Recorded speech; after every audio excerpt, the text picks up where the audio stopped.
Dit is de podcast van Omroep Friesland. Noorderwien. Met Willem de Vries. Kom verder.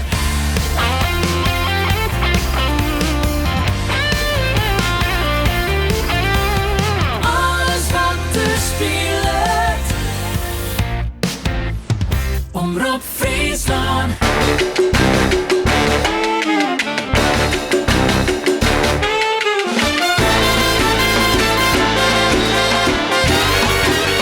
Dit is Noorderwien. Goeie, en welkom bij Noorderwien Live. Het is wens en het betekent dat we met of een artiest of iemand uit de muziek verhoort.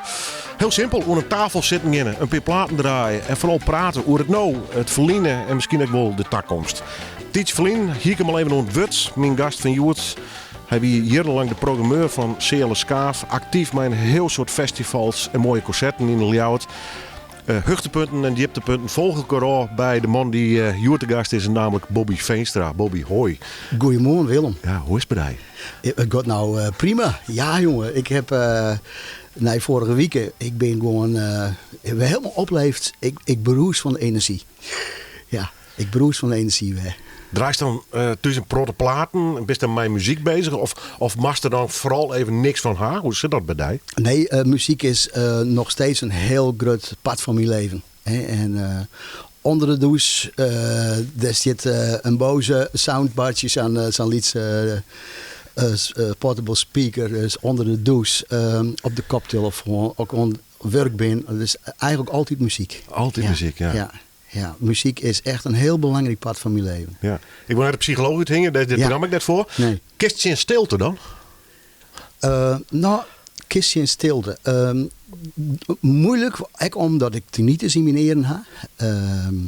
Dus op het moment dat het jongens is en ik ga een drukke dij horen, dan komt die klap, die komt jongens best wel binnen. Meer zoals de nijtieten of ze op de bank zit, hoe dijs is het direct, maar jongens, dan komt er nog een keer zijn hut binnen.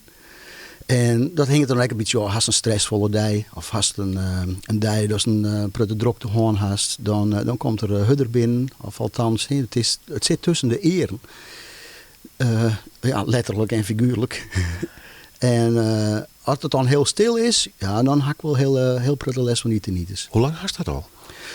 Al jaren, maar de laatste tijd wordt steeds erger. Beide eren in je kant of zo? Hoe maakt dat inschatten?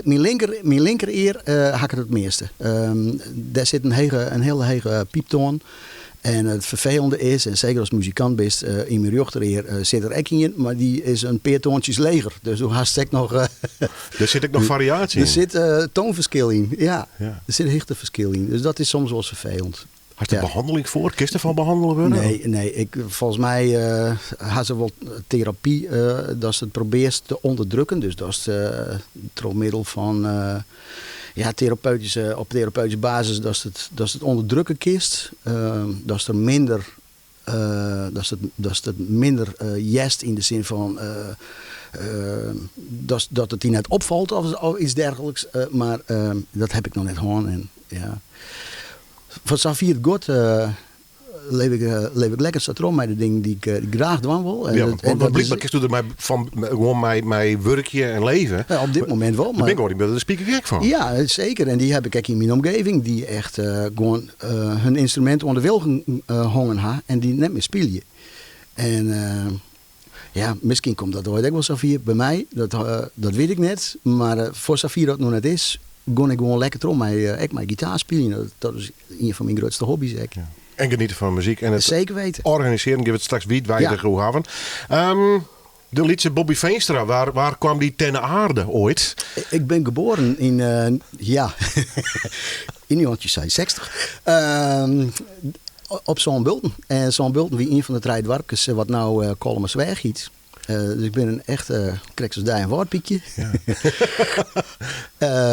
Daar ben ik geboren. Vroeger, ik mocht heel graag sporten, voetballen, dat soort dingen, schaatsen, reetrieden. Dat wie geweldig. Als er ijs lei, dan wie ik net thuis. Ik wie een van de eersten die er op de ijsbaan stier en ik wie een van de laatsten die als waren die ik het lucht uit. En toen wie ik een Iris. Ja, ik ben een hele betierde leerling. Ik ben van 24 september. Dus iedereen om je heen wie ik eigenlijk altijd wat ouder. Ik was altijd de Benjamin. Ja. En zo wie ik denk het hier 50, 60. En toen begon ik gitaar te spelen. Wat dat betreft wie ik vrij let. En, Hoe kwam het daarbij? Ik bedoel, winnen er jongens in die om jou die het spelen? Of is er iets zien op televisie of zo? Volgens mij ik weer 15 toen ging ik van de MAVO aan. En toen hield een hele lange zomervakantie. Want in maart wist het al klaar. Ja. En in september ging ik pas naar de Oorenskwallen, naar de MDS, de detailhandel in Leeuwarden. Heerlijk, eindeloos. Ja, klopt. En in die tussentijd, het was een prachtige simmer, kan ik me nog herinneren. Ja, en toen is eigenlijk ook mijn hele liefde voor de muziek is eigenlijk wel ontstaan. Want totdat ik een prutte tiert hier, ik hier een paar omkes, die waren een paar jaar ouder dan mij. Ging ik met Veronica Bletje in de hand, elke dag. En vroeger hiest het programma Arbeidsvitamine. En dan vroeg ik van, welk nummer mag ik eigenlijk even opnemen? En dan zie ik de dijste nij, zie ik klaar. En hier Willem en Johannes, die hebben mij verteld, dat binnen de goede nummers, dat is een geweldig nummer. Dus ik zie het klaar met mijn cassettedekje. En zij is eigenlijk mijn leefde voor muziek en leefde voor bepaalde bands en richtingen en dergelijke is wel ontstaan. Ja. Even praktisch, even grappig, want ik ben 2 jaar jonger dan Duits, dus dezelfde generatie eigenlijk. Ik hier dat cassette ding, rond die leeftijd. Ik houd hem altijd voor de box en dan hoop je dat mem net binnenkwam met thee of wat dan ook. Maar hier stond er al een kabeltje tussen of hier stond gewoon de cassettedek echt voor de box? Ik hier volgens mij inderdaad echt de cassettedek voor de box. Serieus? Ja, dat klopt. En het is zelfs zo dat als ik nou nog bepaalde nummers ja, dan weet ik nog, omdat bijvoorbeeld, ik weet correct om het eind van de uren en dan kwam er een jingle of een reclame. Ja. Had ik dat nummer en dat wie op dat moment dat wie het nummer wat ik opnam en dan kwam die reclame jingle, die jer ik nou nog. Ja. Wat ik dat noemen nou jer. Ik had mij, dat is wel leuk, ik heb mijn nummer van Rob de Nijs, zondag. En die nam ik op in het programma Langs de Lijn, bestaat nog steeds, sportprogramma op Radio 1. Ja. En ik weet nog steeds dat tijdens die plaat voelde er een doelpunt. En dat was het meld, tijdens dat nummer. Ja. En ik ga hem nog in de holle. Geweldig. En ook het plaat, ze draaien net zo vaak meer. Nee. Maar zondag, en ik weet precies, nou komt dat doelpunt. Ja. Hoe lang geleden? Dat is toch knettergek. Dat is toch geweldig. Maar dat is toen dus echt. Dat heb ik ook. Ik maak toen ook de bandjes voor het bandje werd ik in spelen. Bas F hier staan. Ja, Bas F. Ik hier al die wat wie TDK inderdaad.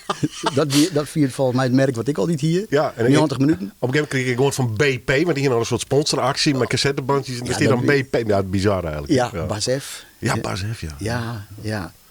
En ik maak eigenlijk de bandjes voor de bands, werk in spelen. En op een gegeven moment, volgens mij wie het een noemen van de Eagles en dergelijke. En ik hier het zelf net in de gaten. Maar wie kwam de week daarna, nadat ik het bandje jong hier en iedereen kwam weer in de studio. En de drummer die zei mij van, jongen, wat een ongelofelijke break van dat nummer. Ik begreep er echt helemaal niks van. Maar ik heb een week lang gestudeerd. En ik heb hem erin. Okay. Dus we beginnen het nummer. En er klopt echt werkelijk helemaal niks van.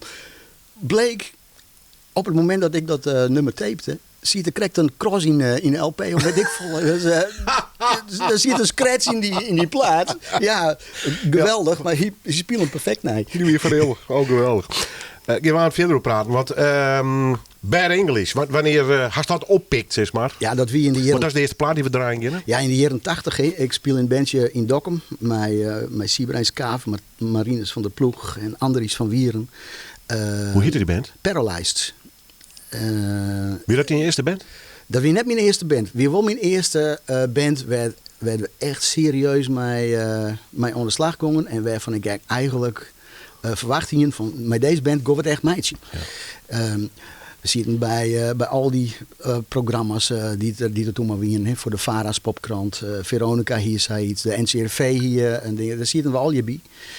En mijns inziens winnen wij een geweldige band. Als ik de noemers nou waarom je denk van eigenlijk best wel jammer dat we, ja, dat om wat voor reden dan ook, dat we net trogong binnen. Maar in die band Symfonische Rock kwam ik ook met Marines van der Ploeg. Die zei van John Waite, geweldig zanger, een van mijn all-time favorites qua zangers. kwam vanuit de baby's en die ging naar Bad English. En Bad English zit de gitarist Niels Schön, een fantastische gitarist in. Ja, en Bad English, als ik dat noem, ja, best of what I got. Dat, ja, als ik in een auto zit en ik rie ergens heen, dat noem je op mezelf volle energie. En dat slaat ik wel een beetje op denk van, als ik ergens mijn hart en ziel ergens inkom, als ik met dingen bezig ben, dan probeer ik daar alles wat ik ga, probeer ik daarin te stoppen. The best of what I got.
Bad English, best of what I got. De kar van Bobby Veenstra, je hoort de gast bij mij.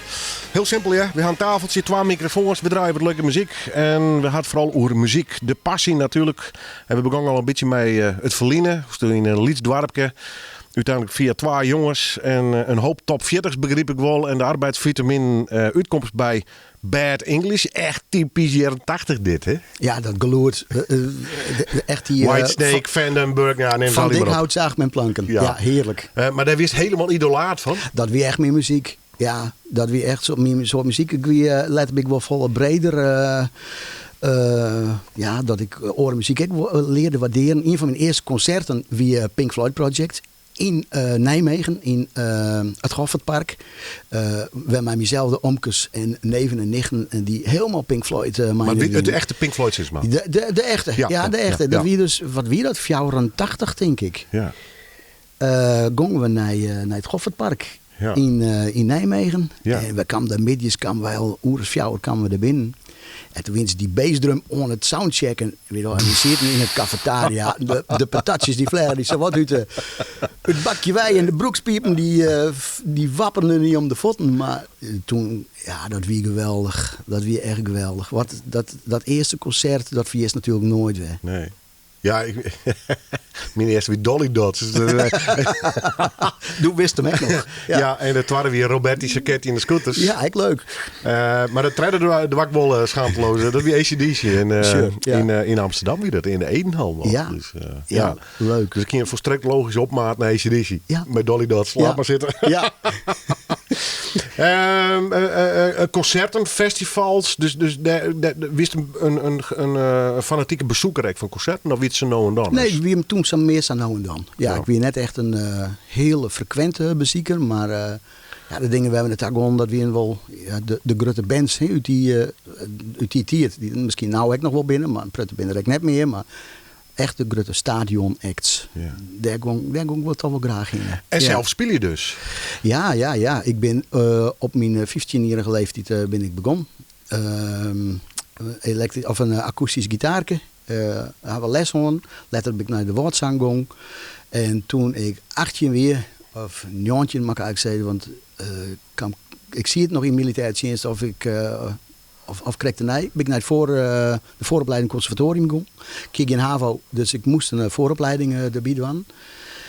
En toen ben ik naar het conservatorium gegaan in Ljout. Ja, en dat was echt een geweldige tijd. In die tijd hier seks aan serie, Fame heette die serie. Nou, dat wie zo viel ik mij daar ook. Als je op school binnenkwamst, links juist een viool en rechts juist een jongen en boven die juist piano. En daar wie een rocker rond gitaar spelen. Dat wie echt mijn wereld. Welke richting die is toen? Want er kost klassiek gitaar dan? Ja. Of bestierde toen ook al eigenlijk een soort popafdeling? Die begon toen, toen ik daar ter kwam, wie dat het allereerste jaar dat die richting daar begon. Dus wat zou dat best wezen? Ik denk 86 zei iets. Ongeveer in die richting. En daar had je voor het verkeersen? Ja. Ja, ik wil heel graag verder met gitaar spelen. Ja. Maar klassiek gitaar, dat leidt die net. Nee, dat lijkt me minder. Dat hele fingerpicking, dat we net om mij besteed. Nee. Hoe lang is je daarop zitten? Had je het uiteindelijk helemaal al maken? Ik moest nog 1 jaar, want we zijn natuurlijk met het herenakkoord ben we toen naar Grange gegaan. En ik kwam er toen eigenlijk ook wel achter, want het werd toch wel heel erg jazz georiënteerd. En een zwiere opleiding, liet het mij. Ja, echt een heel zwiere opleiding. Dit is net een op wijze een beetje naar Parnas of een orenmuziekwinkel of Squalla even nee, een er waren uurtje. wel wat van die vregen. Ja. Er waren echt wel wat van die vregen. En ik vond het echt heel pittig. Met name omdat het heel veel jazz georiënteerd was. En de theorie erbij, denk ik. Ja, ik. En die jazz, ik vond het leuk om naar te jaren, maar om dat te spelen, dat leidt mij net. Nee, totaal net. Al die akkoorden die echt als telegraafpalen voorbij komen en die speel je maar. En er waren ontzettend goede gitaristen daar. Dus ik viel me daar toch wel een beetje als klein duimpje. Het zijn al die Goliaten die daar waanzinnig goed spelen konden. En er kwamen steeds meer gitaristen. En ik hier echt zoiets van, ja, als ik straks van Squallen kom en ik probeer in baan te zieken, er ben net zo volle baan voor het oprapen. Dus waarschijnlijk kom ik net iets te werken in de richting waar ik nou voor leer. Dus ik kies iets van, ik wil eigenlijk wel voor mezelf beginnen. Ja, en wat dan? Nou, een platenzaak natuurlijk. Hè? Want een platenzaak, dat weer gewoon magisch. Als die in een platenzaak werkt... Ja, wie man. Ja, absoluut. Ja. Dat weer gewoon het meest sexy vak wat er bestaat. Ja. In mijn eigen. Op een muzikant nee dan. Ja. Ik bedoel, Ja. En dus ik hier zei iets van, ik ga gewoon zien dat ik voor mezelf beginnen kan. En ik hier wat praatjes her en der en wat inlichtingen invoeren. En ik hier al een pand van Ale de Vries in Kolm. Die koek al hier. Weer nog één ding. En dat moest nog even een businessplan komen. Zei de Rabobank. Dus ik naar een accountant die me daar wel in behelpen kon. En nou ja, ik wie student op dat moment. Dus ik hier net nuts. Maar ik moest €1500 daarvoor betalen. Nou ja, dat kwam op het kleed. Oh, een behoorlijk bedrag. Ja, dat vond ik ook. Ja. Ja, voor mij een behoorlijk bedrag. En ik was het in dit tiertje. We praten hier begin jaren 90. Ja. En, maar hij zei, dit ziet er wel goed uit. En hij zei, met dit plan kun je toch wel een financiering bij de Rabobank krijgen. Dus ik met het plan in de hand naar de Rabobank. En ik stap daar binnen. En die man die bestuurt het plan. Hij zei, ja, meneer Veenstra, maar dit wordt helemaal niks. Nee, wij stappen hier net maar in. Dus mijn wereld, dat weer dus eigenlijk. Die stwart in. Mijn hele toekomstdroom, werd ik op dat moment voor leven. Dat stwart in. Dus ja, ik ben een vrij emotioneel ventje natuurlijk. Dus ik wist op dat moment even net meer van, ja, maar nou dan, daar gaat mijn toekomst, daar gaat mijn carrière, daar gaat mijn alles. En op dat moment kwam er een advertentie van de Music Store en die zochten bedrijfsleiders in Snits en in Ljout. Dus ik erheen scrollen en ik kies iets van, ja, bedrijfsleider. Ik heb helemaal net de uitstraling van een bedrijfsleider, dus ik zal helemaal niks worden. Maar grote verrassing, zij kozen voor mij. Zo. Dus de vrees kreeg ik te jaren van, doe best het worden. En ik moest ik weer naar de grote vakantie, naar Squalle in Grains. Ik heb voor de telefoon gepakt en ik zei, kom het laatst hier, kom ik net weg. Want ik heb het toch van me kwaad. I got a job. Ik kon in een platenzaak werken. Ja. Geweldig. Ja. En nou ja, laatst hier net afmaken. Ik ben toen in Drachten inwerken, terug Johan Terpstra. De omroepcollega hier. De omroepcollega van Jim. En in november ben ik toen in Ljout start. En daar heb ik een 10 jaar werken als bedrijfsleider. Ja, en dat was een geweldige tijd. Ja, vond je het leuk? Ja, fantastisch. Daar heb ik een soort leerd. Maar hier is Ljout weer natuurlijk van bij de Put. Ja, wie ziet een nice wobbe? Ja, dat weet ik nog. Ja.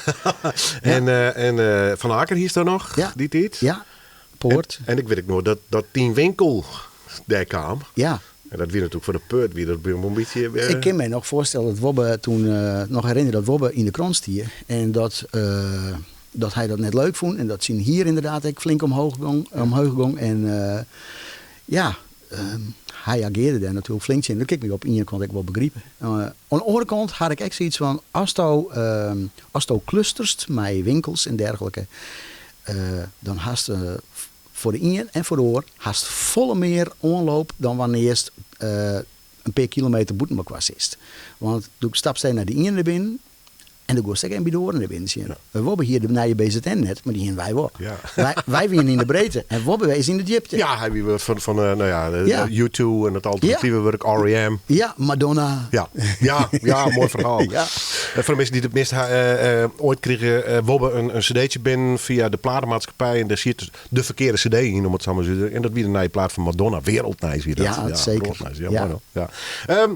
Sandy Coast. We gaan straks verder praten, Bobby, over hoe je uiteindelijk in het vak van organiseren van festivals en concerten te lonen best. En als programmeur van CLSK, een van de oudste zaal van Nederland, dat maar we zeker net vieren. Maar Sandy Coast, Capital Punishment, waarom dit noemen? Ja, Hans Vermeulen. Hans Vermeulen is, als het over Nederlandse zangers gaat, vind ik dat wel een van de beste Nederlandse zangers. En een hele aardige, amabele man. En ik kan me herinneren, ik heb hem toen een keer in Zaal Ska van. toen ben we de midjes ben we hier nog geweest bij Dij op een vrete midje. Het is gewoon een ontzettend aardige man.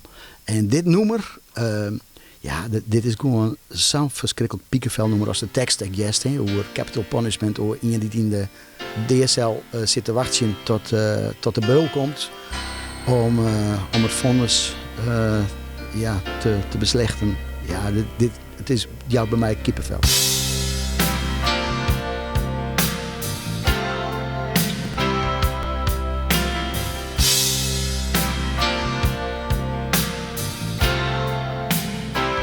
There's only 4 hours left today. No time to feel that I regret.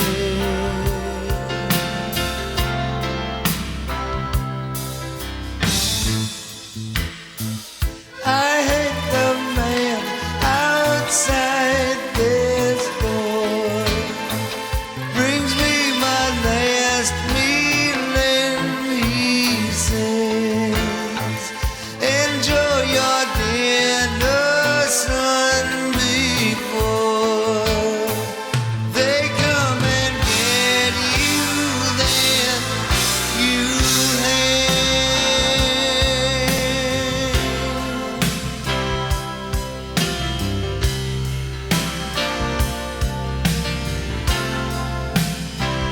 I guess the hangman is still asleep.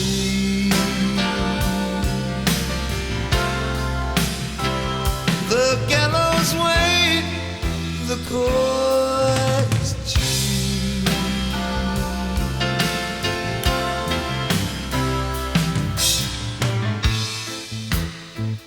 Our preacher says before it's too late, I save your soul, don't let me wait.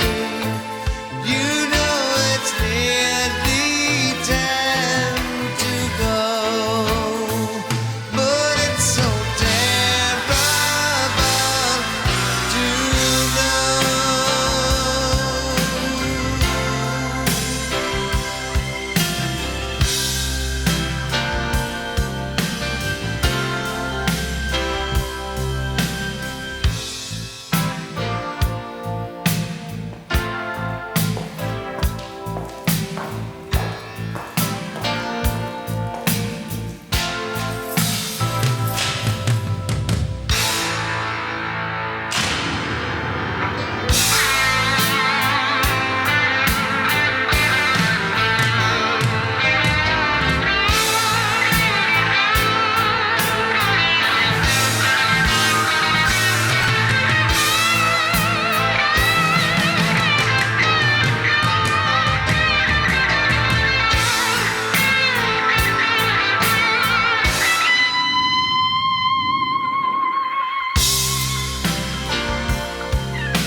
Now there's just 4 minutes left to go.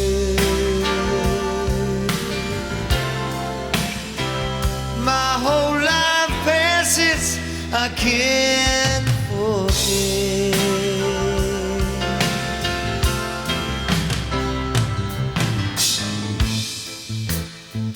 The hangman, oh, how can he smile and kill me in a little while? He ties my hands down on my back and hangs the rope around my neck.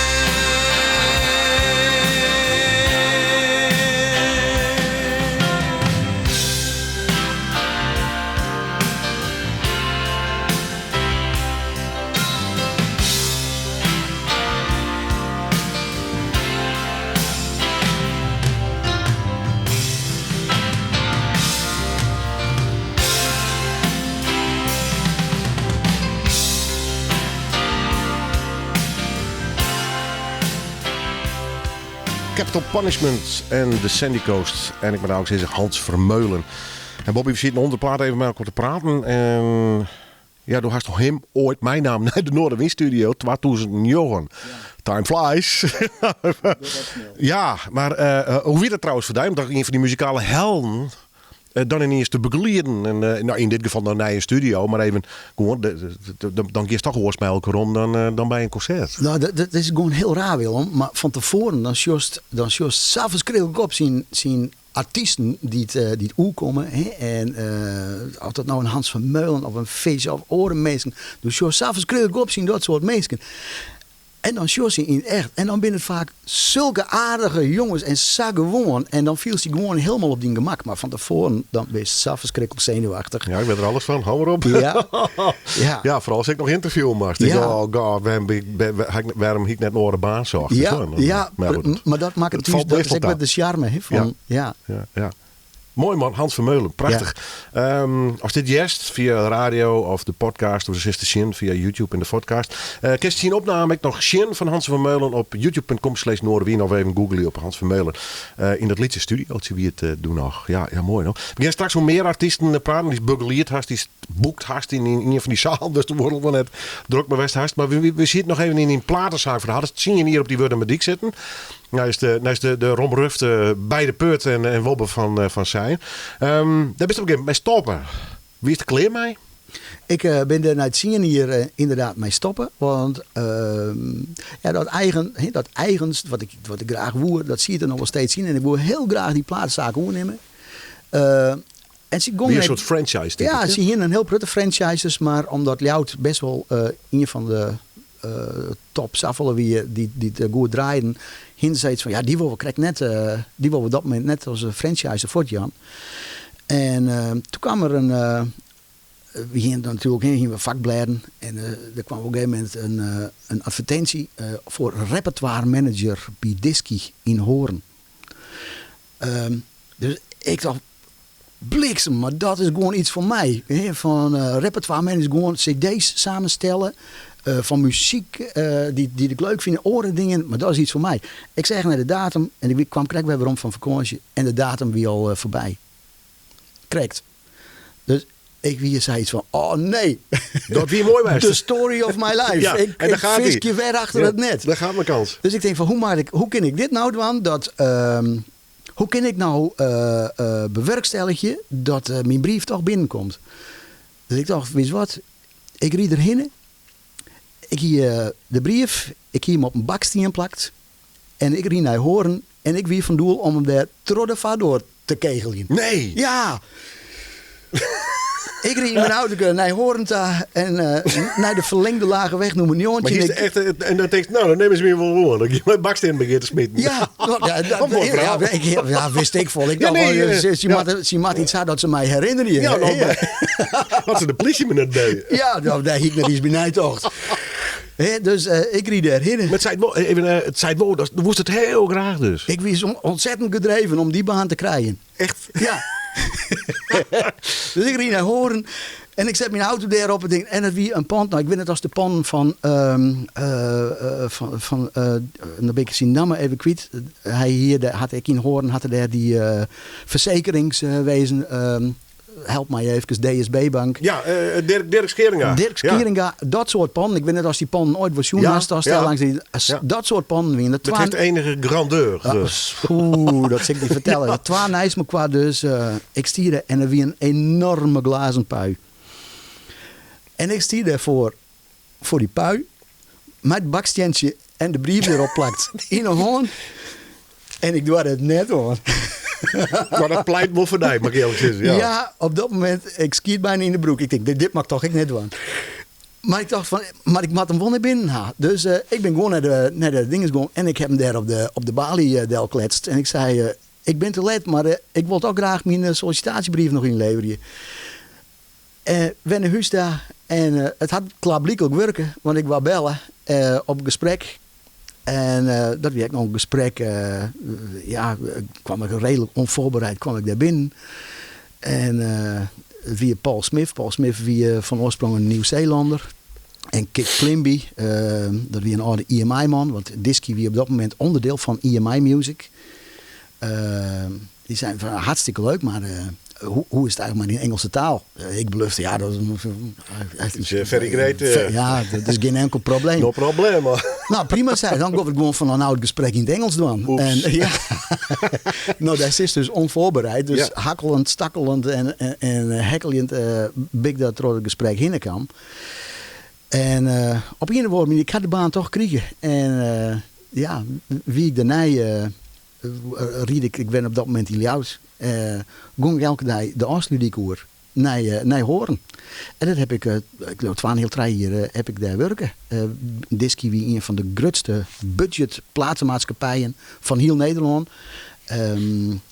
We leverden eigenlijk een heel grote branche vreemde outlets, zoals Kruidvat, Shell, dat soort dingen. Maar ik wilde HEMA, V&D. En daar leverden wij de producten. Meest verzamel-cd's. Best of Hot Chocolate, Best of de jaren 60, Best of de rock'n'roll. En dat betocht toe? Of kwam de baas bij me van ik wil wat van Hot Chocolate voor in het Kruidvat en dan maakt u de nummers uit kiezen? Wij zitten met 2 man zitten we daar. En natuurlijk een Paul Smith wie dan de baas van die afdeling. Maar wij betochten de concepten met u strijden.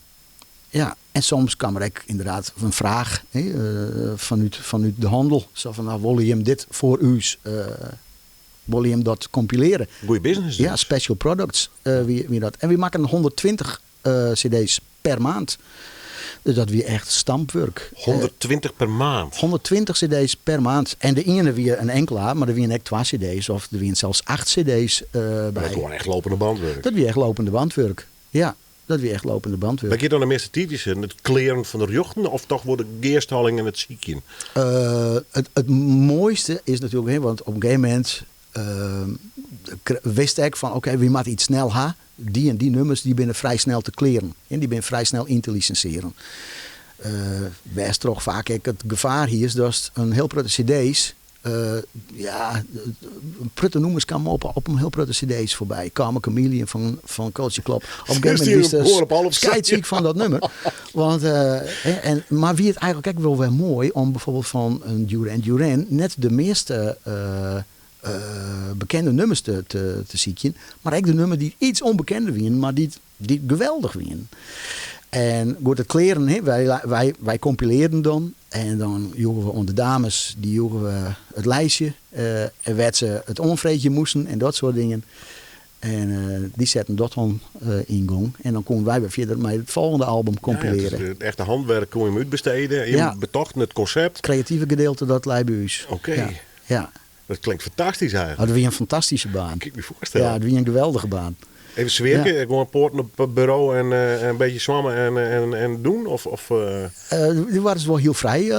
Of zit in een enorme vergadercultuur? Nee, totaal net. Nee, totaal net. Nee, we hebben een prachtig mooi kantoorke hier weer met allerlei mogelijkheden om muziek op dat moment. Want ja, goed, het weer toen, wie krijgt misschien een beetje in de tijd van het internet wat opkwam. Wat net zo gebroekelijk weer als dat we nou gaan.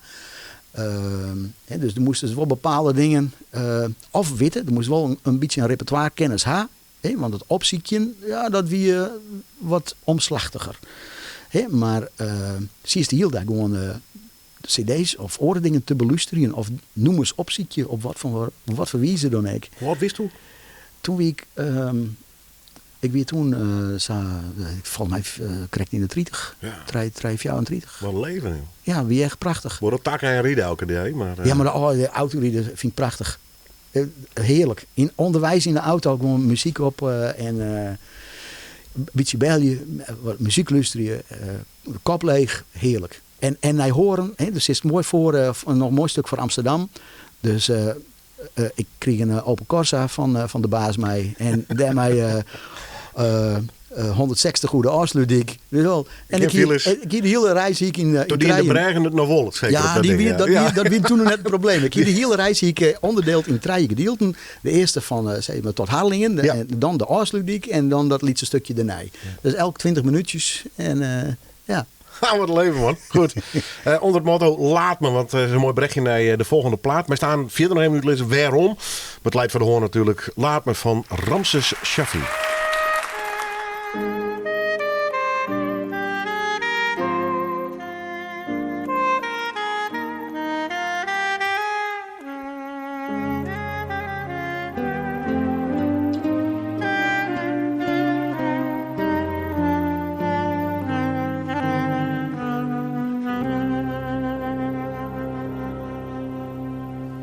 Ik ben misschien te laat geboren,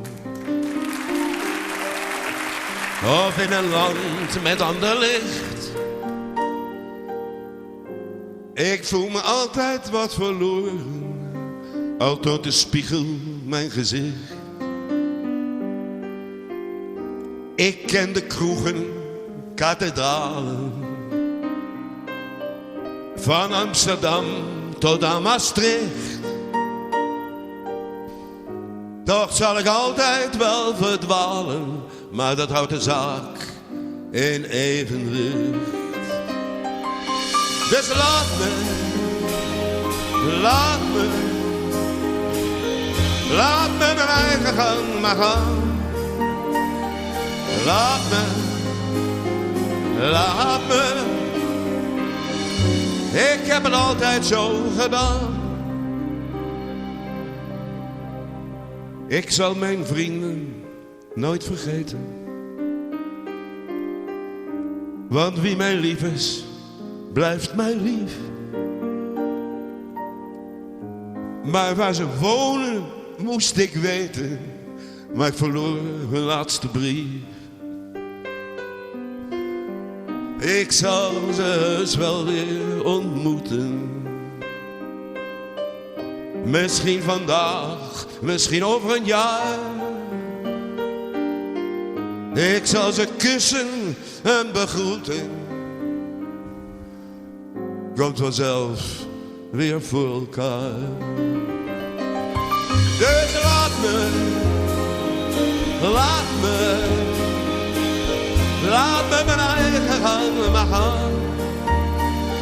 Laat me, laat me,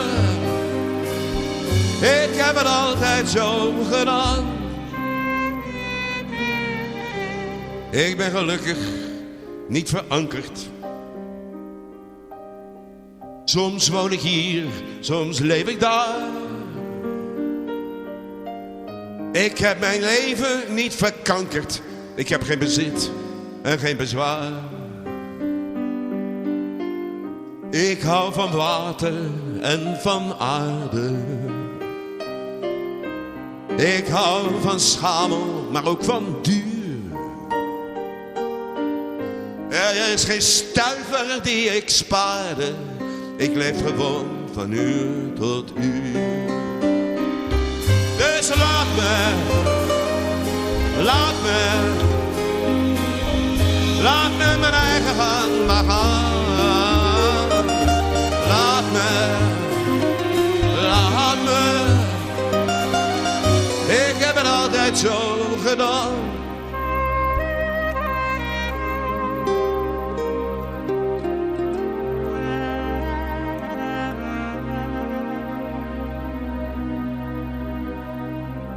Ik zal dus wel eens een keertje sterven. Daar kom ik echt niet onderuit. En ik laat mijn liedjes nog maar zwerven. En dan zoek jij er maar eentje uit. Voorlopig blijf ik nog jouw zanger. Jouw zwarte schaap, jouw trouwe fan. Ik blijf nog lang en liefst nog langer. Maar laat mij nou maar blijven wie ik ben. Dus laat me, laat me, laat me mijn eigen gang maar gaan. Laat me, laat me, ik heb het altijd zo gedaan. Laat me,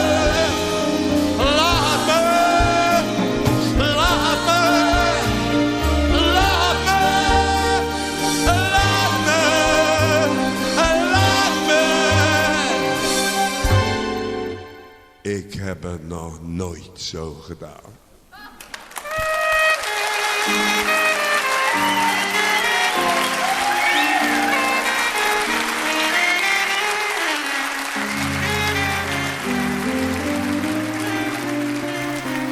Ik geloof dat het origineel Vivre heet. Jet. Ja. Ja, toch hè? Ja. Had ik het goed? Weet net van welke artiest trouwens? Fransman, Italiaan? Ja, ik hou me hem te goede. Ergens in het zuiden bij. Maar in dit geval echt is een Fransman, meesterlijk, ja. meesterlijk bracht door Ramses Shaffi. Zo kennen we het eigenlijk al laat me. Ja. Dat slaat wel een beetje op die karakter. Hè? Laat me. Dat is de ene auto, de eerste die ik ook gist, omdat die een droombaan daar is of zoiets. Ja, ik ga wel Is dat wel een beetje, denk ik ja. van... wat ik met mijn leven wil en wat ik doe, dat doe ik omdat mijn passie daarin leidt. Omdat ik het mooi vind. Omdat ik dat graag doen wil. Ja. En dan heb ze heel prettig mensen als je zegt, waarom doe je dat? Dat mag net aan. Dat komt net goed. En dan heb ik zoiets van, ja, maar ik wil graag. Laat me.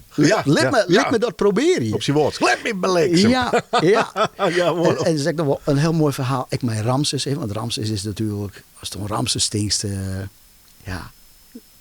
een icoon. Ja. En het lim. Ja. Als er in je leeftijd Als er in je leeftijd en als het laat me op in slaat, dan is het natuurlijk inderdaad Ramses. Ja. En ik had een tijdje heb ik programmeerd voor Theater Sens, het Colosseum in Dokkum. In Dokkum, inderdaad. Ja, in Dokkum. En dat is letter Theater Sens Hietengong. En toen bij de opening van Theater Sens woonde ze graag iets speciaals. Dus ik dacht van, ik ga eens checken, samen met Allerliefste. Ik koer die jongens van Allerliefste een beetje. Misschien is er wat om Ramses daarvoor te vregen. Nou, dat weer,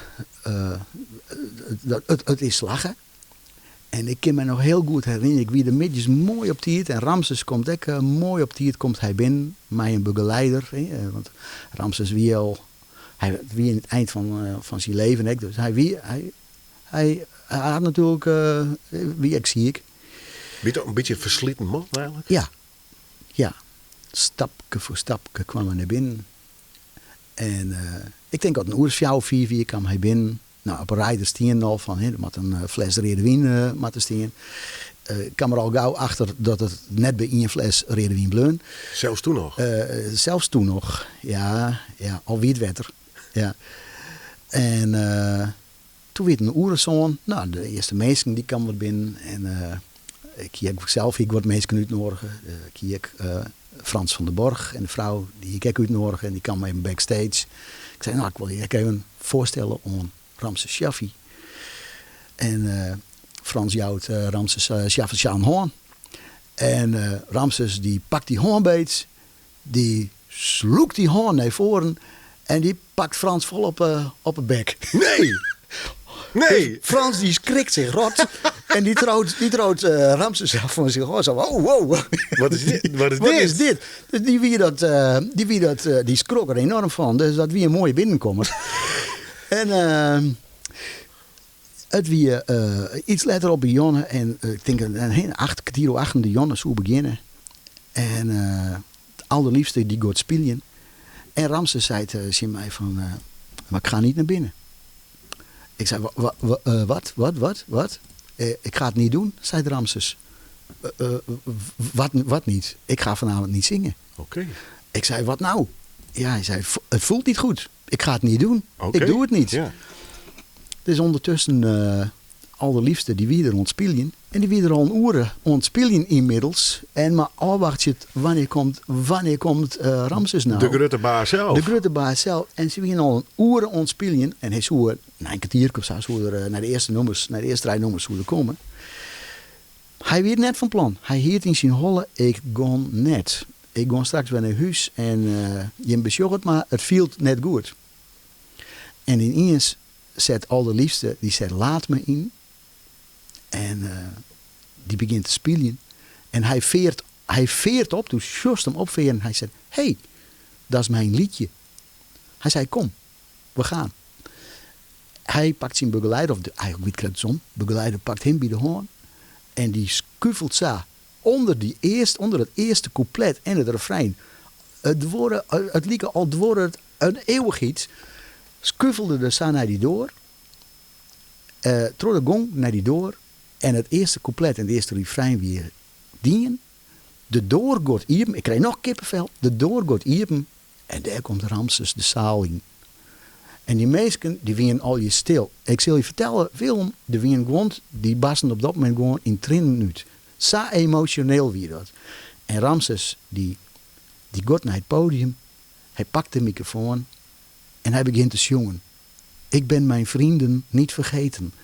Nou, de koers dan speelt Jereveen. Ja. Wat wie dat geweldig. Wat een moment. Hij had maar 2 versjes dienen. En een improviseerd stukje op de piano. Wat gong oer dokkum. En dat wie het. Maar het wie is zo indrukwekkend. Dit wie ik wel kleer dan. Ja. Ja. Het wie inderdaad clear. En het wie ik zei, het wie een van zijn laatste optredens. Ik heb begrepen dat er daarna nog 1 keer in de openbaarheid iets dienen hier. Maar een paar maanden later weer er overleden. Ja, Ja. ongelooflijk. Ja. Ha, wat een verhaal, joh. Ja. Goed, Dokkum, programmering. Is dat een beetje de route 16, de concert en die festivals te lonen kan? Best u duidelijk? Ik denk het wel. Ik ben na Disky ben ik nog naar Hilversum gegaan. Ben ik bij Universal Music te lonen kan. Eigenlijk hetzelfde werk. Het heette daar een beetje hoor. Het heette daar back-catalogus manager. En dat had een beetje zien. Dus Universal is een van de grootste platenmaatschappijen ter wereld. Ja, hij is echt een major, hè? Ze zijn nou fuseerd met EMI, dus het is alleen nog maar een groter worden. Maar toen heerst er 5 majors. En Universal weer echt de allergrootste. En op het moment dat een artiest een nieuwe plaat uitbrengt, dan gaat er 18 maanden lang, of oorlijk lang, wordt er vermarkt terug frontline. En daarna gaat er naar de backcatalogus. Dus dan mogen wij ervoor zorgen dat die plaat, of dat de nummers van de artiesten die in die enorme backcatalogus zitten, dat nog wel steeds verkocht worden. Dus we maken tv-cd's, we maken ook mid-price campagnes en dergelijke. We maken joint ventures met allerlei bedrijven. Ik heb een prachtige auto en ik ging naar allerlei concerten. Ik ging mea's om zo'n uur voort naar Hilversum en ik weer jongens om, ja wat zien we waarom, maar ik hier de tiert van mijn leven. Het weer een fantastische mooie tiert. Wat een grote jongen dus. Een grote maatschappij. Ja, het weer echt een hele mooie tiert. Ja, een hele mooie tiert. Hoe lang is dat niet? Ja, kijk, aan hier vertrouwen dingen. En dat wie eigenlijk weer dat ik een plakje daar. Als er 1 keer zie is, diegene die er zien, die gaan nooit weer voort. Nooit weer voort. Het weer heel weinig verloop. En, ja, leuke baan, goede inkomsten, mooie omstandigheden. Het weer de ideale baan voor als het van muziek hoort. Ja, geweldig. Ja. Maar ik speel lekker in een bandje op dat moment. En, welke? Het weer Highlight. Het heette toen volgens mij nog Ticket to Go. En dan zie je John Eskes en Klaas de Vries, Gina de Wit, Letter Sjoukje Toussaint. Met die mensen ben wij toen Ticket to Go begon. Dat is Letter, toen ging John Eskes eruit, Klaas de Vries ging eruit, Gina had op. Ben we Highlight hieten gong. En mijn Highlight zie je dat ik bij een bureau bij Ludo Voeten, Total Rockets in Hilversum. En dan zie je een heel de grote jongens van Nederland, die zien erbij. Dus elke week spelen we op hartstikke leuke feestjes met dat soort artiesten. Dus dat wie heel leuk om te doen. En we zien het bij Lighthouse Agency, bij Frank Bierens. In Snits letter naar Laan, bij Bolsert. En Frank Bierens wie een beetje, ja, op dat moment 58 hier, dus 59. Zo misschien mij net al te lang het hier ophouden. Dus die zochten eigenlijk op dat moment wel een vervanger voor Frank Bierens. Degene die toen Lighthouse eigenaren waren. Dus die zeiden van, nou is dat niks voor mij? Nou, ik heb 3 keer nee zijn. Ja. Maar na de laatste keer zeiden ze van, maar dan kies me als die zoontje naar squallen brengen. Oh. En toen voelde mij een kwartje. En toen dacht ik, ja, maar dat is dus iets wat ik al jaren mis. Wat ik ging me aan het voor. En ik kwam jongens laat thuis. Zie je de hele tijd in Hilversum. Ja. En inderdaad, en Amsterdam, Rotterdam, de Ronde-stad, 60% precies. En weekends thuis, maar door de weekend dus net. Nee. En toen dacht ik van, maar dat is misschien echt wel wat wurg. En, zeiden ze, kies misschien net nog wel mede-eigenaar worden. Nou, dat weer voor mij degene van, sure. I'm in the business. Juist. Ik ben binnen. Ja. Dus ik heb zien Universal Music zijn van jongens, ik heb een horen baan. En ze waren ontzettend teleurgesteld, omdat ik eigenlijk een van de eerste wie die het zelf opstapte. Wie hem schrikken dus. Roy Thijssen vond dat heel jammer. En zei, maar doe eens naar een stel cowboys, Bobby. Wij zorgen net dat dat goed komt. Je kunt altijd weer omkomen. Ja, ik zei, show dan weer. Dit is gewoon iets wat ik op dit moment leuk vind om te doen. Ja. Misschien wel gelijk. Een jaar later klapte Lighthouse om, wie het failliet. Oeps. En een van de eigenaren die hier misschien echt kocht, misschien ook om wat andere redenen. Wie een bekende uit de hoe zeg ik dat even goed zeggen. Hij woonde in de buurt van Emmen. Ja. Dus later was hij in Nijskam omdat hij captain weer van een motorclub.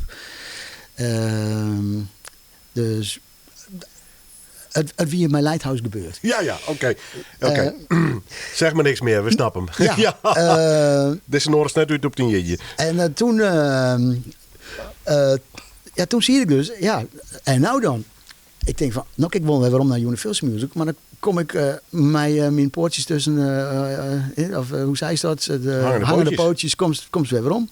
Ik kon eerst even zien of ik het zelf, die karre look in. Dus toen ben ik mijn eigen bureau begonnen. En eerst bandjes boeken en dat soort dingen, wat we bij Lighthouse ook dingen. Maar dat wie een enorme competitieve wereld, een enorme claimwereld, wie dat eigenlijk in dit hier. Want als je een band boeken hoest, het wie nog net zo dat de dijk op het internet die je mijn telefoon noemen en als de dijk was, dan was hij heen bel je. Hij is geen idee als dat waar woest. Of als de Golden Earring woest, waar was dan wezen? Bij een boekingskantoor. Ja. En zag hier elk boekingskantoor hier zijn eigen top 40 bandjes, hier zijn eigen klanten en dergelijke. En dat waren het was een heel beschermd wereldje wat dat betreft. En als je ergens bellest, ik hier bijvoorbeeld mijn vriend, waar ik vroeger met voetballen hier, die nou ook eigen horecazaken hier, en die ging bij mij bandjes boeken, dan hier ik een oren grote agency uit Friesland online. En die zei van, waar ben je mee bezig? Dat is mijn klant. Ja. Bij mij is het net aankomen. Nee. Dus toen op een gegeven moment ik maakte er oren dingen bij doen. En toen ben ik eigenlijk een heel beetje de richting opgegaan van dingen zelf organiseren. Okay. En zo stuurde ik eens een keer een mailing naar Frans van der Borg. Waarop Frans van der Borg zei, laten we eens even een babbeltje doen. Laten we eens even praten gaan. Ja, want Frans, wie doet al van Zeelandskaaf? Hij wie van Zeelandskaaf. Ja. En wie in de tijd dat Harry Muis kreeg naar Romein ging. En zei Harry Muis, die wie altijd bezig. Even mensen die met kennen, een programmeur. Harry Muis, wie een Romroft in Ljouwert zeker. Een van de bekendste programmeurs, denk ik, die wij hier in Friesland kennen. Ja, fotografeert nou nog een protten. Maar een programmeer in rusten nu in ieder geval. Ja, en Harry Muis, die ging naar Romein, dus de volgende god bij Zeelandskaaf. En ze vroegen, is dat ik niks voor jij? Dus toen ben ik de derde shows gaan programmeren, al hier op eigen risico. En welke periode had dat nog? Ongeveer? Dan heb ik het door 2005, 2006. Ja, precies. Ja. Ergens al rond die periode. 15 jaar geleden ongeveer. Ja, 16 jaar geleden. Ja. En in Skaaf, we die 24, 30 shows op hierbasis. Even daarna kregen we contact met de jongens in Dokkum. Met de broers Roemers. En gingen we dingen programmeren in Dokkum. En zo dienen wij op hierbasis 50, 60 shows. En de ene die ging goed en de andere ging valikant mis. Maar onder de streep, dienen we wel best wel leuke dingen. Ja.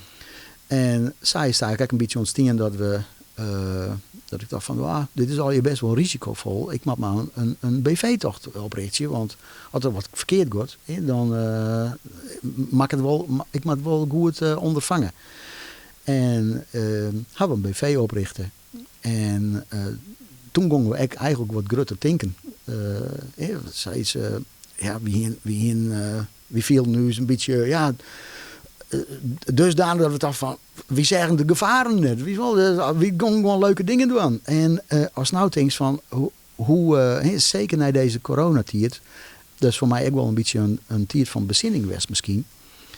En als je denkt van, hoe onbevangen ik het toen instier, ik geloof net dat ik dat nou nog weer een keer doe. Als zo dingen organiseren gongst.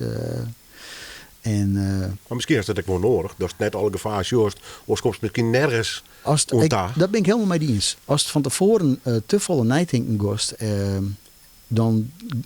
dan kost het net waan. Nee. En ik denk altijd... No gods, no glory. Ja, no gods, no glory. Dus zij is het helemaal goed. En de wereld had natuurlijk ook mensen nodig die gewoon hun nek uitsteken en dergelijke. En gewoon leuke dingen deel zijn. En dat was ook uw passie. Het ging helemaal niet om oordingen. Maar we willen gewoon leuke dingen creëren. Eigenlijk, mijn heel leven al, mijn muziekmeidje, mijn gitaar spelen, mijn cd's compileren. Leuke dingen meidje. Gewoon mijn muziek, prachtige dingen, mooie herinneringen voor letter. Om dat op te zetten. En is dat inderdaad letterlijk gong, dat we steeds grotere dingen gongen. En op een gegeven moment die we dingen op het Oldehofse Tjerkhof. Binnen in 2008 hebben wij voor de allereerste keer een groter evenement die mijn peer bevriende jongens. En dat heette het Groene Ster Festival. 3 dagen op de Groene Ster. Een dij Nederlands, een dij pop en een dij nederpop. Ja, en van Dikhout op de Vrede Jongens, maar nog wat orenbands uit de omgeving. De zaterdag zien we Queen Mania en Pink Floyd Project. En de sneeuw weer gewoon een of gewoon Hollandstalige dij. Zonder jochtzaken? Ja, zonder jochtzaken. Goed mooi samen? Ja, toch? Ja, dat koert toen nog. Ja. Maar goed, dat financieel natuurlijk net uit. We zijn hartstikke leuk, maar wie doet maar net weg. Maar ik dacht van Green Ster, prachtig, weet je wel. Dat is een echt mooie omgeving. Ja. En een recreatiegebied, hè? Het is een recreatiegebied, ja. 2009 en 2010 hebben we daar nog 2 evenementen die in. En die hieten Explode. Wie eigenlijk in de hardstyle. Wie 2 hardstyle evenementen. Ja, dat is in de wereld van de beats, hè? Ja, klopt. En ik financieel natuurlijk lang net uit. Dus we hier zoiets van, we houden nou eerst maar even op je dingen in de Green Ster te doen. Ja, ik wil weten, wat is het probleem eigenlijk altijd voor mensen die de gift van houden, ja? Om dat rendabel te krijgen? Is dat gewoon dat er net genoeg mensen krijgt? Of is die overhead te hoog? Of DJ's en bands te duur? Waar zit hem dat vaak in? De meesten zeggen alleen maar, er binnen een meesten drink ik nog een pierke. Ja. Je maakt een hele project doen. Oerblauw. Maar dat is net zo vaak, hè? Nee. Ze hadden wel zien, we zijn, du bent zeker de rijkste man van jou. Nou, ik dacht, do masters weten. Ja. Do masters weten in wat voor situatie ik op dit moment verkeer. Want het is net altijd een roosgeur en maneschijn. Maar nog steeds, die overheid, is dat te duur? Of ben die bands gewoon zo duur? Nou ja, als je just naar een evenement op de Green Ster, daar moet alles in. Er is niks. Dus je moet... aggregaten. wc's. Hekken. Alles. Drinken, eten. Podium. Doe maken daar een faciliteit. En daar komt eigenlijk een heel dorp. Komt daar een weekend naar daarheen. Op het moment dat we hier in 2018 hier wij 18.500 man. Hoe alle dagen. Dus het is gewoon een liedse stad. Wat komt bivakeren op dat evenement. Dus alles wat een mens nodig had. Alles mag daarheen. Er leidt voor de rest helemaal niks. Dus kun je je voorstellen, doe best een enorme kostenpost biscuit om die facilitaire dingen. Op het moment dat er te meer mensen binnen, want soms dan denk je van, je had een hartstikke goed concert en er zijn 400 man. En iedereen is blij. Toen was een concert georganiseerd in Zaalska. 400 man. De sale is blij, want er werd lekker dronken. De artiest is blij, want die wordt betalen. Lucht en gloed. Alles, iedereen is happy. En er is maar één onhappy, want er moesten er 400, maar er moesten zo'n 100 mensen komen om het rendabel te maken. En dat is de organisator, dat is de promotor. En ja, te meer mensen, dat is natuurlijk de grootste factor. Dat is de eeuwigdurende nachtmerrie natuurlijk. Hè? U has maar zoveel factoren te maken. Best nooit eens een keer kleren met die stress. Want het is natuurlijk wel stress. Dus dat denk je dan op menu aan de lijst erbij. Dan denk je, vreed. Dat is toch 4 dagen vooruit, denk je. Komt het wel goed, dan rent de vafkeer net lekker. Dat is meestal zoals mij, Belly. Ik heb nog wat reclame maatje. Ja. En dan maar hoop je. Ja. Maar die stress is eigenlijk al jaren en constant. Ja, dat klopt. Is er nooit eens kleer maar geweest? Nou, dat is wat ik zo correct zei. Die corona-tijd, die had misschien best wel een soort van bezinning bracht. Hè? Ja. Want de Maar gongst- daarvoor die zit ook al 10 en 15 hier. Ja, klopt, maar doe gost mij. Zit in een soort Doe vast in de patroon, flow, ja. weet je wel. En En de met gost rock in. maar en de gost maar erop en het is gehaast. En, Maar die stress, dat kan ik opfretten. hoor. ja, dat is ik zo. Dat klopt. Het is soms een enorme financiële stress. Want, En dan is de muziekwereld ook net de makkelijkste wereld. Nee, zeker net. Zeker net. Hè, maar goed, we hadden toch altijd wel een gunfactor gewoon dat ik wanneer het fout ging, dat we toch het vertrouwen kregen ik van leveranciers en dachten, oké, nou, het is fout gang, maar volgende keer zetten we mij zo onze schouders er weer onder en dan maakt ze er weer iets moois van. En zij is het altijd weer gang. Ja. Hè, maar ja, het beroep van evenementenorganisator heb ik mij verteld, dit staat in de top 4 van de meest stressvolle beroepen alle tijden. Ja, En dat viel soms inderdaad extra. kan ik me voorstellen. Ja. Straks het laatste stuk van het verhaal nog even naar het nou en de toekomst. Maar door ik zijn kist wel even wat van Vitesse draaien.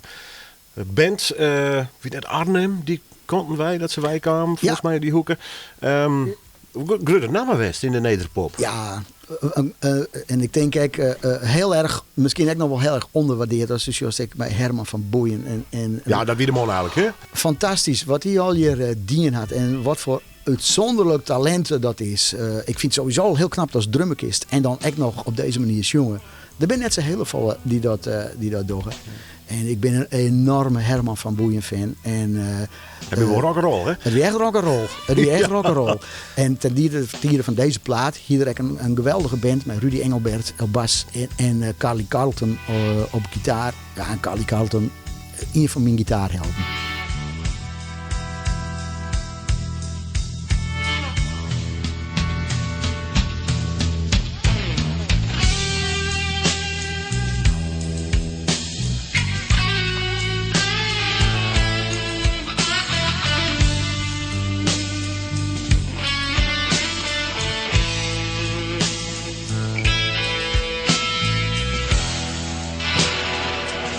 Wanna cruise on the ocean.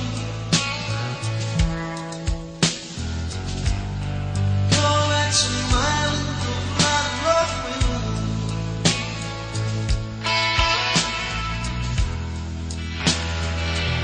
Don't give in to love devotion.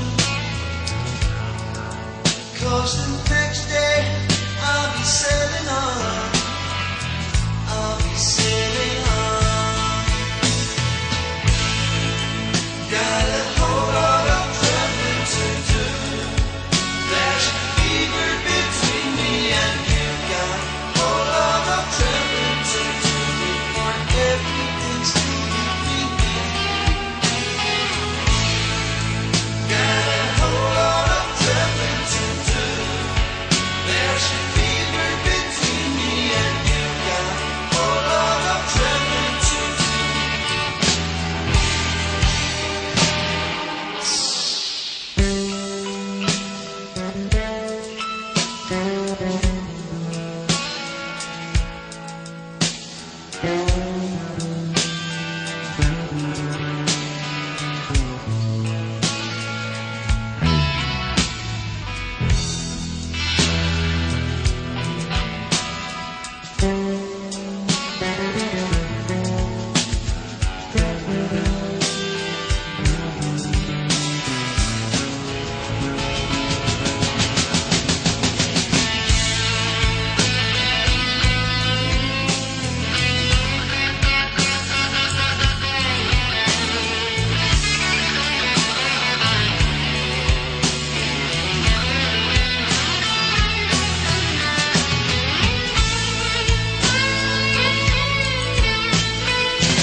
On the road for sensation.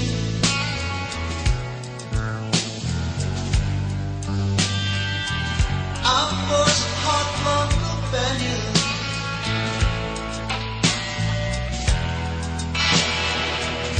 Feel that contemplation. I'll find places where life is traveling.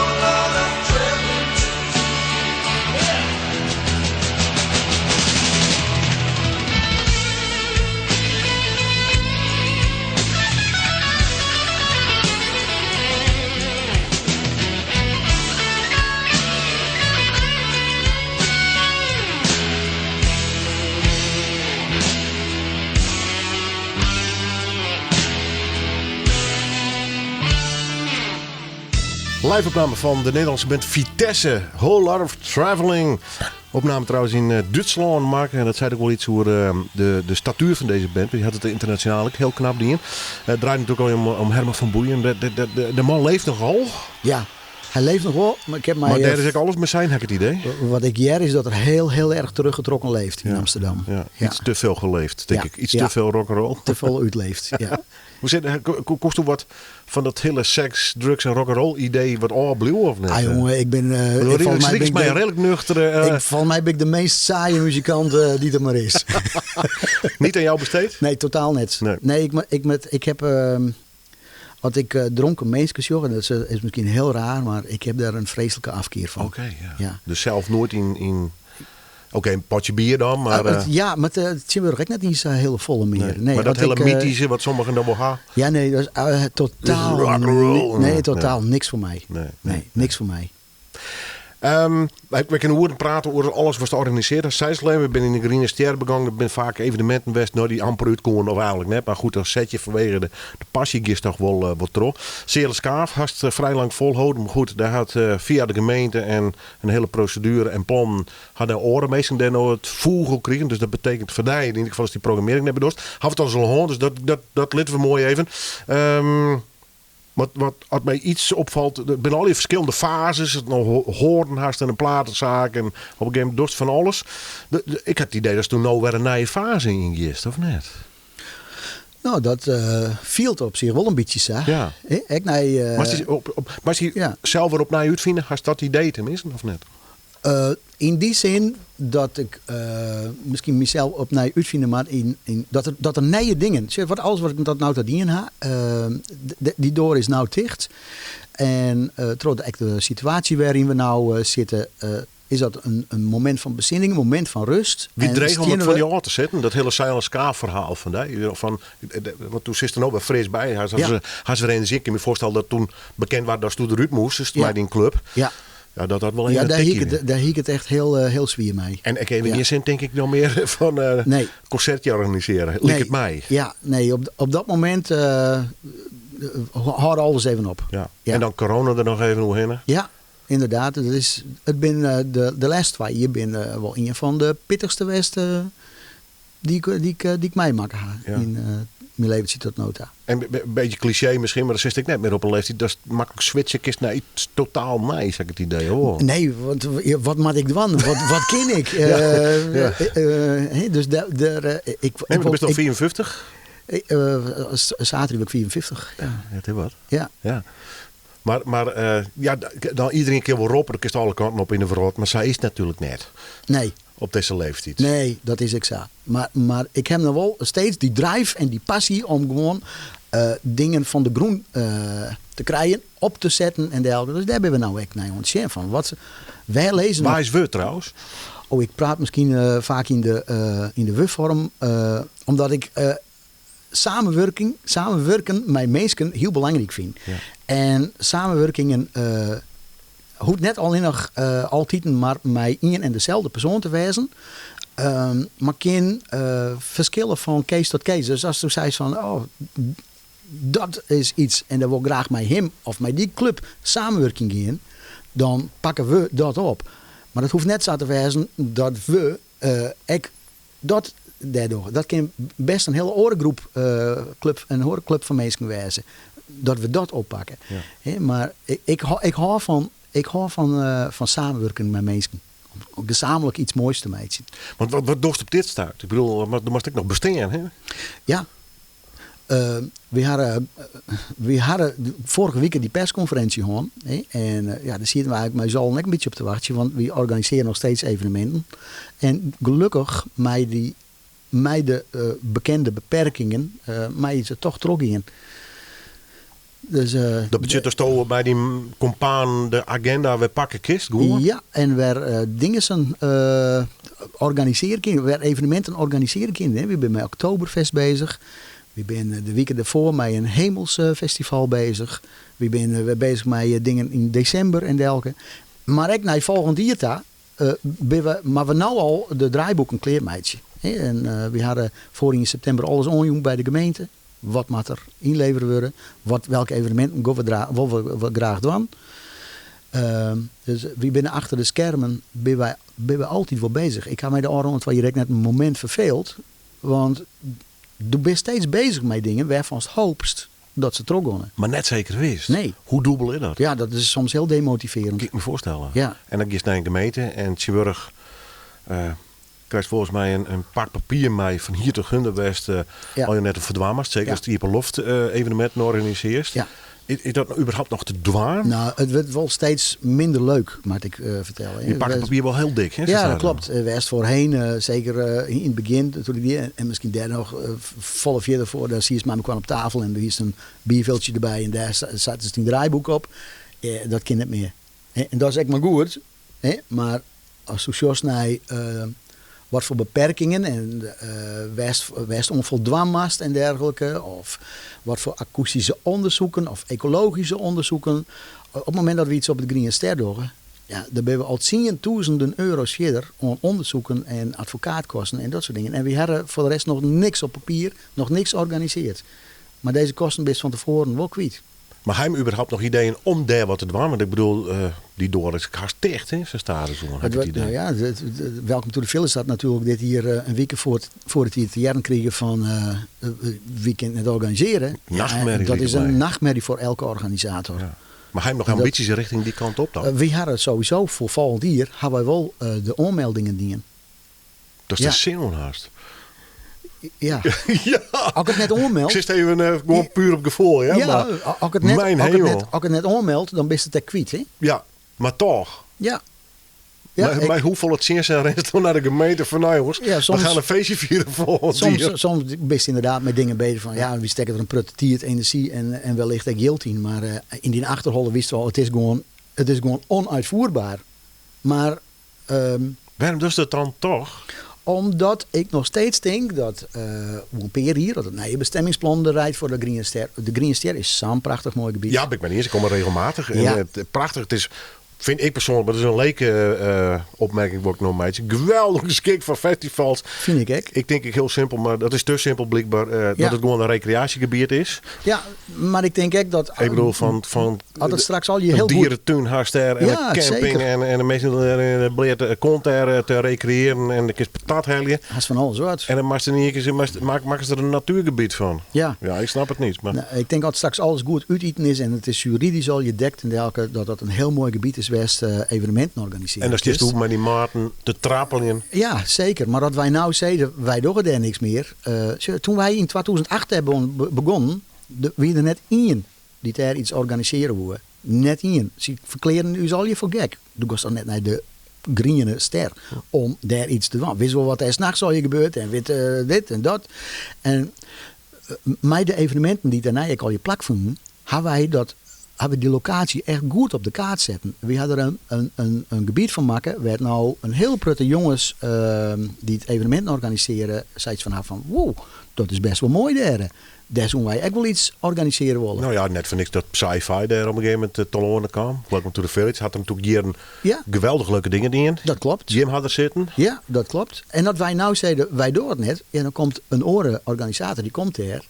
En dan ben wij de voer tussen de door, daar ben wij kwijt. Het is net zijn dat wij elke keer, want het is elke keer weer een gevecht om daar het evenement wel dwaan te maaien. Wat eigenlijk ook heel gek is, want je investeert wel in iets. En je investeert net in hier, maar je investeert in een reeks van jaren. Ik ben meerjarenplan. Ben een meerjarenplan. En elke keer is het weer maar afwachten of we dat evenement wel of net dwaan maaien. Ja, dus dat is eigenlijk sacroem als wat. Dus als dat op die manier zei yes, dan has gelijk. En de boekhouder die verklaart me ik voor gek. Ja, maar goed, we hebben hier concludeerd dat het soms ook een beetje gek wijzen, maar als er leuke dingen te doen. Dus ja, Blue dan horen kan ik maar terug in, want dan kunnen wij weer naar mooie concepten daar. Maar dat is de bedoeling dus wat die locatie onbelangrijk. Ik in de stad Ljouwert hebben dus al je plannen nog. Ja. Was er ooit nog weer een Seel in, dus daar een verste programmeur van wat zoals dat hier is bij Seeleskaaf? Nou, Seelskaaf is een fantastisch mooie locatie. Kind 1000 man in. Maar Seelskaaf had ook een beperking wat dat betreft. Want het is eigenlijk, hoe ze het wenst of keerst, Seelskaaf is te lieds voor de grote dingen. En te groot voor de maar het is te liedse groot voor de liedse dingen. En op het moment dat je een band of een naam van naam of een artiest van naam naar Friesland helje was, Vregen ze van, wat is de capaciteit? Ja, 1000 man. Ik zei, Net niet. Dan ga ik toch liever eerst naar Grains. Dan kunnen we 1800 of 2400 man kwijt. En weet je wat, dan zullen we dan wel eens weer. We gaan daar eerst in. Als we uitverkocht rijden, bel je me dan maar eens weer. En dan hebben we misschien nog wel een 10 miljoen. Ik heb dan nog wel eens even voor Ze een geven het mooi vaak, prijsje. hè? Ja. We verliezen heel vaak de strijd met Grains. Ja. Op die manier. En alle Friesen, die gaan al naar Grains staan. Want daar gebeurt het. Ja, en Jim kan je, met alle respect, de leftovers. Een mooi verhaal. Chuck Berry, Ja. wie op tournee had een menu van 10 miljoen vrij. En dan vervolgens mij wat connecties. Ja. Kind Salis Kaver Samon boeken. Ja. Ja, vooral van hem natuurlijk. En wat een naam. Maar dan was dus geluk had dat hij een vrije jongen had. Ja, maar het kent dus totaal net uit. En het kind net uit. Maar dat zit leuk op de cv. Dus Ja. daarom doen organisatoren dat misschien. Hè? Ja. Maar het kent net uit. Nee. Doe maar net wel omdat stinks van. Dus er er zou elke zaal komen moeten, wijzen moeten, ontwikkelen worden moeten. Die er rond de 2400 man zitten. Ik denk dat er in Friesland potentie is voor een locatie die schaalbaar is tussen de 1000 en de 2400 man. Wij is toch steeds een keer zien die artiest. Wie had in Friesland had ook een prachtige zeel. Doen we eens meer de concurrent van Grijnsmeesken. Die loeken net de provincie uit. Hè, want ja, wie moet, het gaat helemaal net iets om u of om mij. Wij willen mooie dingen doen. Wij willen city marketing doen voor Ljout. Wij willen mooie dingen creëren. Wij willen Ljout leefbaar maken. En dat haast alleen maar, als je dingen deel zetten kist, werd mensen op aankomen. En net dat het dingen in Grains organiseren moest, omdat je een locatie voor is. Dus die locatie, ja, daar is wel potentie voor. Een nog wat vage ambitie of haast al iets concreets? Het is een beetje het midden tussen die vage ambitie en het concreet. Oké, mooi. Kost maar eens weg. Maar goed, concreter dan alleen een idee bij de koffie en Ja. jongens met pilsje begrijp ik wel. Ja, mooi. Goed, de passie en het spelen. Hoe zit het dan? Nou, maar dat spelen van deze, is nog in bands of... Op dit moment speel ik nog in een band. Band heet Molstone. Ik vind echt heerlijke muziek. Echt lekker. Echt van dik hout zaag met planken. Rock, hè? Rock, inderdaad. Beetje jaren 80. Daar griept het mij weer om. Dat is niet geheel toevallig. Nee, daar griept het mij weer om. En ja, daar leidt wel het begin van mijn passie. En, hoe gaat dat? Zit jongens echt te pielen en te spelen? Nou, dat had ik een heel tijd west dat ik dus dat net deed. En ik kan ook in top 40 bandjes zitten en dergelijke. En op een gegeven moment ben ik er helemaal klaar mee. Is op 30 april, wie toen nog de Koningsdag, heb ik voor het laatst spelen. En 6 jaar later waar ik vregen om in Molstone te spelen. En toen had ik toch eerst maar eens even in mijn koffieschoen of dan net mijn gitaar vergeten wie die daar mee te nemen. Want wie dat het geval was, dan wie ik hem kwijt. Maar hij zit er gelukkig nog in. En ja, als hij zei, zie je toch weer begint de gitaar spelen, dan viel het al je best wel stroef. En dat is een telefoon. ja, dat is Siri. Die Siri begint begint- zich ermee te bemoeien. Ja, maar get erop. En, maar als daar één keer weer doorheen is, ja, dan speelt dit soort leuke dingen. En het is echt voor mij een geweldige uitlaatklep. Hè? Dat is dat hectische leven even achter die littenkist. En dat is gewoon jongens lekker spielikist. En als dat nou in de oefenruimte is, of het is eens een keer, we mochten voor Paul van Bello op City Rock spelen. Dat ben gewoon de krent in de pap en daar doen we het voor. De leefde van muziek, prachtig. Dat spreekt uit in hele verhaal. Doe blijft nog wel even actief de komende tijd. Dus we geven meer van jaren. Eerst volgende concert was van Tinks dat hij trok je. Hast al een naam? Nou, we zijn bezig dit hier in november. 12 en 13 november. Dan hopen we Queen Mania op Vreed. Op Satrie Hemelsfestival. Maar echt een te gekke line-up. Een week later 2 dagen Oktoberfest.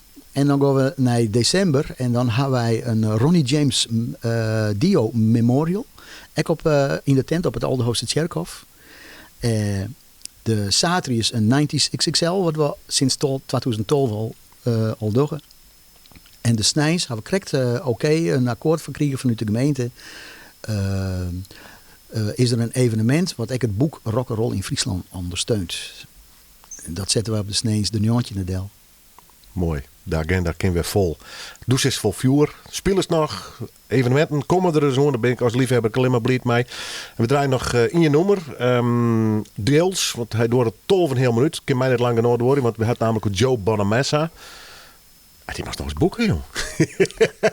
Ik weet dat er een keer in Koudem stien had. Oké. Maar dat is intussen al misschien 20 jaar geleden. Ja. Maar daar hebben we het dus al. Hè. Voor locaties hier in Friesland is die jongen gewoon te groot. Ja. Wat zou dat matten? 4.000 of 5.000 man misschien inmiddels wel? Of Ja, ik denk- Bonamassa nog wel in een 2400 zaal kunnen, denk ik. Misschien dat er die dat gunt en dergelijke. Dat mag wel mazzel hebben. Ja, Ja, precies. grote Maar jongen. oors is gewoon een stadion echt bij. Maar wat een fantastische Het is instrumentalist, dus, muzikant. geweldig. Als het Sjostek, toen er nog lieds wie, toen er jong wie, op YouTube filmpjes en dergelijke. En hoe het zich ontwikkelt. Wat een fenomeen. En wat een briljante gitarist. Ik ben jaloers. Bobby Veenstra, tegen dank van die komst. Dank u wel. En die mooie verhaal. En wij draaien Joe Bonamassa. Een live nummer, had je hem vregen? Just Got Paid. Samar, omdat het gewoon zaakgoed is dat het draait worden maat. Ik koer deze uitvoering net. Eigenlijk krijg ze maar alle nummers van Molstown die wij spelen. Ik koer ze net, maar Klaas Hengst, de drummer, die ziet het ze echt uit. Zodat het eigenlijk krijgt is al spelen we al je eigen nummers. Maar dat is gewoon stiekem lekker net zo. Hij is de analyticus van de band. Ja, het zakist hem wel nemen en dergelijke. En nou, dit nummer, dat spelen we ook met de band. En dat is mijn all-time favorite van Molstown.